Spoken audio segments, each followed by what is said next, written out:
Parang 45 days iniilawan para lumaki agad ang sisiw. Ayaw, di ba? Yan, so tapos na tayo mag-port. And then ipapalis na lang natin to mga ka-jegski. And then ready to fight na.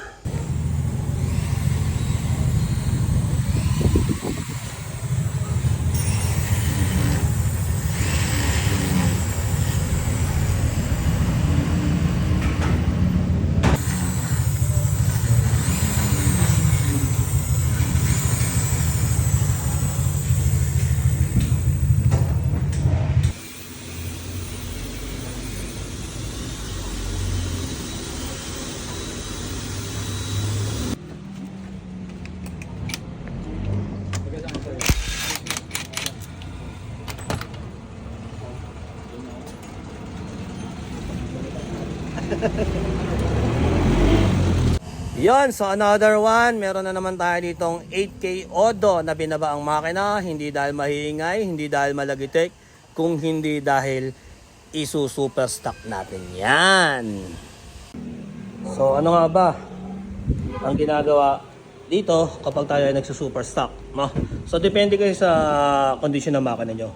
So ito kasi, direkta refresh na to, and then abutin talaga to na maghapon dito kasi magpapalapat pa tayo ng piston ring, no? So i-breakin natin ng bahagya dito yung kanyang block dahil bago yung block.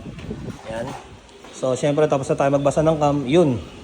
Hindi na tayo magpa-flat kasi bata pa yun, no? 8K Odo pa lang yun. Yung ayun, so super stock din yung isa. So ang ginawa natin dito, yan, no, nag-engine refresh tayo. Block, piston ring, valve seal, nagpalit tayo. And then nag-port and polish tayo dito mga ka-jegski. So dito yung super stock, hindi na kami nagtatabas sa block. No, nagre-reface lang kami ng cylinder head. So sakto lang yan. And then syempre nagbasa tayo ng cams. So 255 duration, 5.7 lift. Yan ang ating nakuha dyan, no.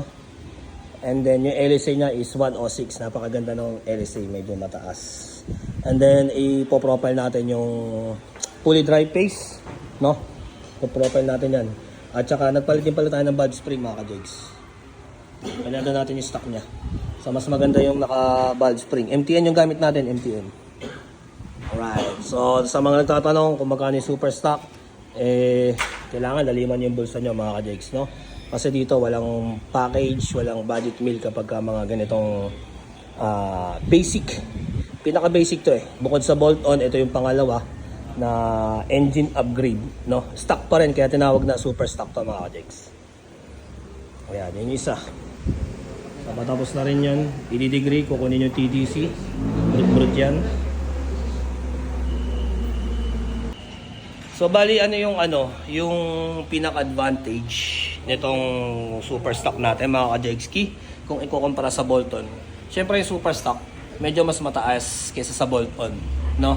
So yung super stock talagang binibigay natin yung pinaka full 101% ng power ng stock engine. So kaya tinawag na super stock, lahat yan puro stock. And then kumuha tayo ng power sa cylinder head, syempre.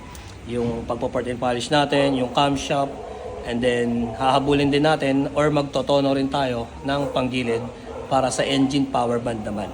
Para mailabas natin yung pinaka full potential nung ginawa nating super stock. Right? Brut brut!